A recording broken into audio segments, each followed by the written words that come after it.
and welcome to a very, very special Chinese tea adventure. I love Chinese tea. It's been a long time passion of mine, but with all the food videos I've been making, I've really been neglecting the tea content. But that all changes today because I'm in one of the most important Chinese tea capitals of Anxi here in Fujian province, and it's actually the birthplace of Chinese oolong tea.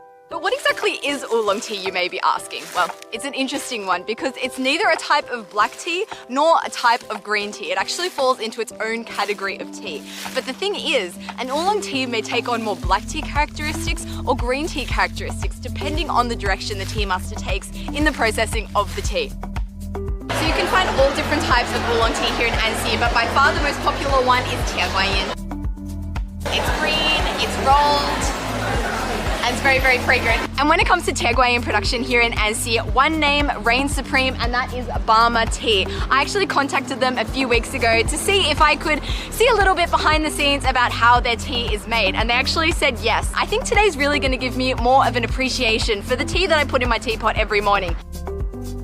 So the founder of Bama Tea, Wang Wenli, is impressively 13th generation in a long line of Tieguanyin makers, and his ancestor is actually this guy here, Wang Shirang, who was the founder of Tieguanyin. He was the one that discovered this tree here about 300 years ago. What I'm standing in front of right now is actually the mother tree of Tieguanyin.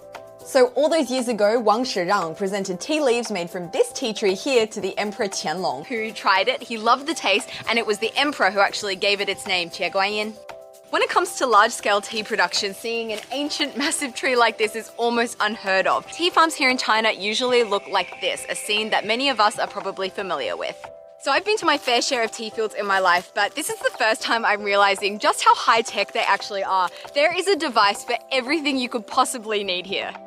This morning, I'm joined by Bama Tea and Seafield Manager Wang. He's going to be walking me through what actually goes into managing a large tea field like this. 对面那个山头上面的那个上面的那个白色的是摄像头，在管理这些茶园的。放大以后，可以观察到每棵茶树的生长情况，主要是帮助我们的领导这些茶园，他可以看到需要做什么，需要那个除草啊，而且需要去修剪呐。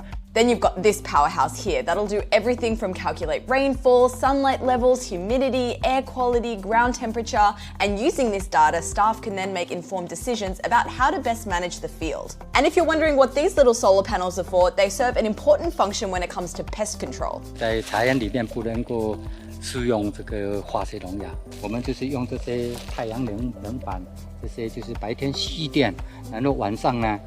可以发射蓝色的光来照射害虫，阻断它们的交配祈祷。前面的这个是幼虫灯，我们就通过它也是白天蓄电，晚上它会发出光以后来吸引这些害虫。And I just find it so fascinating because tea as a concept has existed in China for over 1,000 years without much change here or there. But in the last few decades, with new technologies and advances in science, you know, things are definitely changing. And I'd say for the better, at least for the people involved in picking tea. It definitely makes their life a lot easier. Speaking of picking tea, I think it's time I tried picking some for myself. And I've got some essentials here because it is so hot here. I'm sweating so badly. 你觉得热吗？不热，不太热。然后这个是什么？这个是茶篓，茶篓是我们采摘的时候就放在这里。Okay, looks like I'm fully equipped and ready to go. It's time to pick some tea. We are literally waist deep in tea leaves here. So Field Manager Wang here is going to teach me how to pick some tea. 这个芽上面这个芽要像这个虎口，对，就这样。那采摘的标准呢？